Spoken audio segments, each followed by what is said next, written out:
The first week of Bengals training camp is in the books, and now we bring in our Bengals beat writer and digital sports columnist, Richard Skinner. Skinny, it was a hot one out there this week. I was out there for a day or so. Enough for me, but the first week is in the books, and the Bengals are back. Yeah, and I thought there was a lot of good that you saw. There's a lot more athleticism, especially in that linebacking core, and it was a group that was, it was the same group as last year other than Josh Bynes, but those guys looked to be playing a whole lot faster. They seemed to get it a little bit. Secondary looked good. Again, there's no pads on. They had shells on Friday and Saturday, and that changed things a little bit. But we'll see on Tuesday when the pads go on who can thump/tackle, because there's not a lot of tackling can go on. But we'll see how much better the offensive line guys, defensive line guys are, running backs running through maybe some contact, etc. But yeah, I thought it was a good start. All right, so we're going to talk, at least right now, about first impressions. I don't want anybody to freak out. It's like spring training with baseball. They're figuring it out. Everybody deep breath, calm. 4 days in. 4 days in. We got a while before the kickoff. First impressions. Yeah, all right. First impressions of this team. You mentioned the linebacking core, a little more athletic. A lot of people are talking about the wide receivers. Obviously, Jamar Chase being the shiny new toy everyone wants to see. But it seems like they're still kind of figuring out the receivers, Joe Burrow, all that of how to get this offense clicking off with the passing. Yeah, and they haven't put everything in either. And so I wrote a piece actually on Friday. Joe did not look good on Friday. His knee looked like he was bugging him. He wasn't very accurate. He was 3 for 11, I think, between 7-on-7s and 11-on-11s. And some of that, the 11-on-11s, there was a live rush. They weren't tackling him, but there was a live rush that he felt, and he just looked like a guy that, hey, 3 days in, your knee's going to bug you a little bit. And he wasn't great. He's underthrown a couple of deep balls. And some of that, too, is guys aren't running open. And some of it is they haven't installed everything either. And that was a point Zach Taylor made on Saturday. I think it was to take up for Joe a little bit. And it's true. They haven't installed all their redstone stuff. They haven't installed all their offensive stuff. He even said, I've told Joe, when I call the play right now, just run it. It may be the worst look, and you may want to change out of it. Let's just run it so we can get it on tape. So there is some of that. But I thought Joe struggled with that knee a bit on Friday. But boy, Jamar Chase, there was a couple times in 11-on-11s on Thursday and Friday, mostly Thursday, where he came open. Joe underthrew him once. Another time, a ball was tipped away by Awuzie late. That you're like, oh my gosh. And he doesn't ever look like he's running fast. There's a second gear to him where he kind of strides and kind of lulls you and gone. And so it's fun to watch that guy. T. Higgins looks great. His body looks completely different. Not that he was heavy. It's funny, he's actually a pound heavier, but he looks more lean. He looks great. Even some of the back-end guys, Trent Taylor and Trenton Irwin, 2 guys that are battling with Stanley Morgan for that last wide receiver spot, looked great. So there's a lot of good camp battles going on.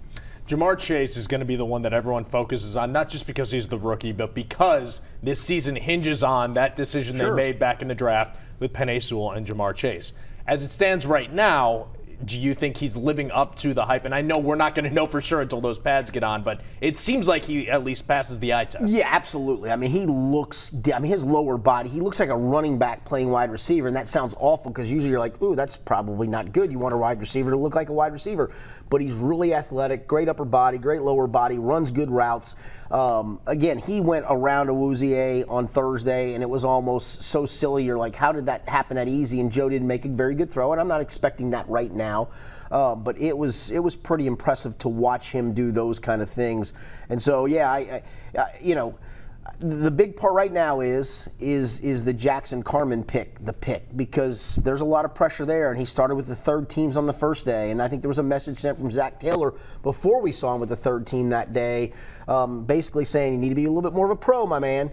And then he got elevated to second team, and I think they're going to still try to fight for him to win that guard spot, and if he doesn't, is it on him? Maybe. And maybe it's on, hey, Xavier Su'a-Filo's a pretty good player, and at least let this kid come along. So that's the thing when the pads come on. Let's see how big of a specimen that guy is. And that's part of it because right now you can't move a lot of guys. When the pads come on, let's see what he's like. We'll get to the offensive line in a second. I want to talk about the other one that I was watching out there was Joe Mixon, simply because we haven't seen Joe Mixon in a while. Haven't heard from him either. But no, we have not. He looks like he's fully healed. I don't know how much that injury last year was really hampering him towards the end, but he kind of looks like he's back to normal at least. Yeah, and to his credit, he finishes off runs really well, and some of that is I tag you and somebody else tags you, but he finished off a run and the crowd went a little crazy on Saturday because he finished off a run and went about 75 yards for a touchdown. The funny part is he did get tagged about 10 yards in, But I don't know if he'd have gotten tackled 10 yards in. And once he got through that, he was gone to the house. So, yeah, it looks like a good start. I've watched him. He's worked on the side. I think he fumbled. It's hard to see sometimes from where we are. I think he fumbled on Thursday or Friday. I think he did. But he was over there working on some ball security stuff. He's been working on some receiving stuff. He's been working on a lot of footwork on his own. Literally, it's him and the running backs coach. And so I think he realizes, hey, I'm a big part of this year. I got to get ready for this. He looks great. How big of a season is this for Joe? I know he just got the big contract, but 2 years in a row, he's missed significant time with injuries. Yeah, it's big for him and for the team because you went out on a limb. Usually we're in a league where the running backs don't get extended for that second contract a lot of times. I think it was the right thing to do, so I'll never go back on that even if it doesn't work. He's kind of been the heart and soul of this team at a time where they didn't really have a heart and soul before they drafted Joe Burrow. So I think it was the right thing to do. But he needs to have a big year. He needs to be a 3-down back. He's not been a 3-down back. Third downs, Giovanni Bernard was in there. You don't have him. Samaje Perine is not Giovanni Bernard. Chris Evans is not Giovanni Bernard. Puka Williams and Travion Williams are not Giovanni Bernard. So he needs to be a 3-down back and show that he can do it as a blocker, receiver, and a runner. And I think he realizes that. I think he'll have a big year. Training camp all about first impressions, especially the first week. Here's the head coach, Zach Taylor, after 4 practices in. Call and run it. It might not be the best, but we just want to get it on tape and get it coached up. And there's some of that happens on the defense side of the ball as well. So again, we have 47 days, I think, from our first day of practice to the first game.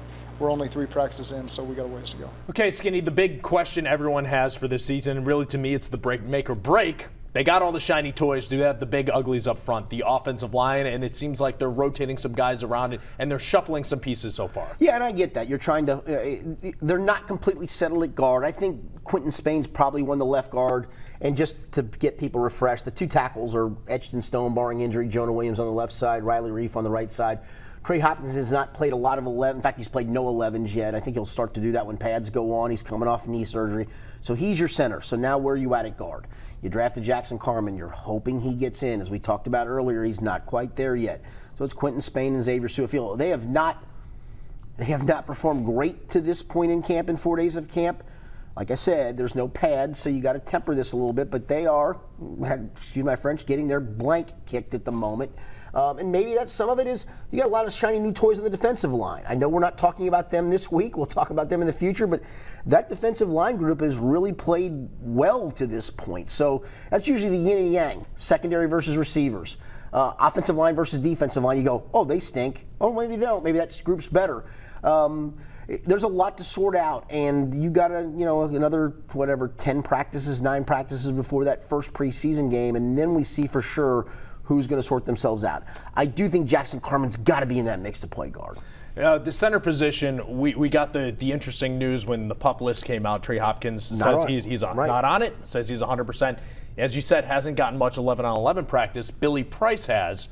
Should we read into that Hopkins maybe he says he's 100% but isn't 100%? No, yeah, it's a fair question because I think that's always when you see that. I think it's literally if you think about Joe Burrow coming back, right, Trey was a month and a half later that he got hurt. I was shocked when he said he was 100%. Correct. I go, how do you come back from an ACL a couple months? I was waiting a week ago when they came out with some of those preliminary roster moves of guys being hurt and being on different lists. It wouldn't have shocked me if Trey had been on a PUP list of some kind until he got himself ready. He was not, and he deemed himself, pretty much ready to play. But I think it's a lot of easing in. And they're in helmets tomorrow. I'm going to guess he gets some snaps at 11. I'm just guessing, and I will tell you, I think for sure on Tuesday when they go to pads, that's at the point he gets some snaps. Again, we're another week fully out.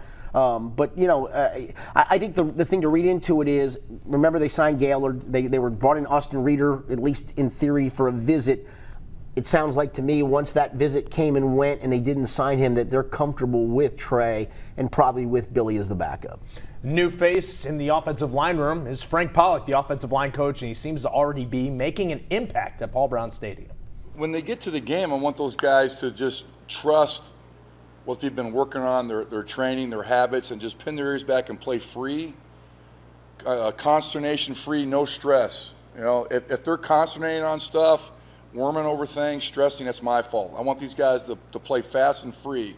Whatever's blocking them to do that, then I got to find a way to eliminate that.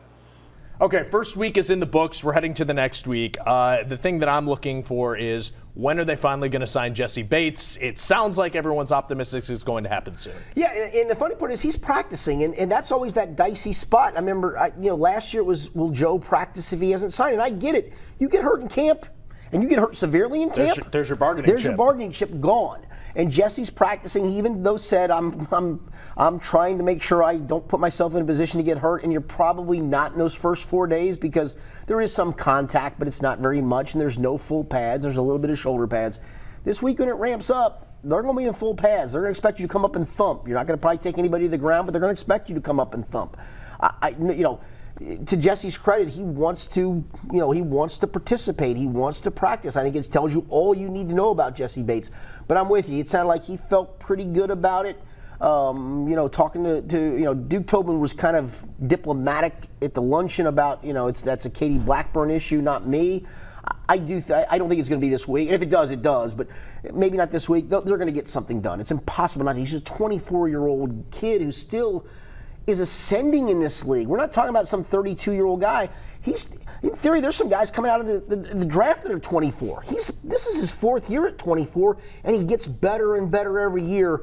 Can't imagine they don't get him signed. Can't imagine. Who are we watching this week other than the temperatures and hoping that we don't sweat it all out watching? I think the linebackers and the guys up front, because now you got a chance to play some level of real football. It's not tackle football all the way, but can those linebackers come downhill because they've been doing it in the stuff they're doing? Can we see a little bit more physicality up front on both sides of the football? And look, again, I wrote that piece on Friday about Joe. People gave me a lot of blowback because they thought I overreacted, and maybe I did. But, listen, that knee's not going to be 100% all the time, and it didn't look good on that day. But the further we get away from it and the more we get closer to the season, you need to see Joe be able to kind of keep going day to day and not keep flexing the knee and looking uncomfortable. So I'm looking for some of that too. But this week is fun because you do get to see a little bit of real football with pads.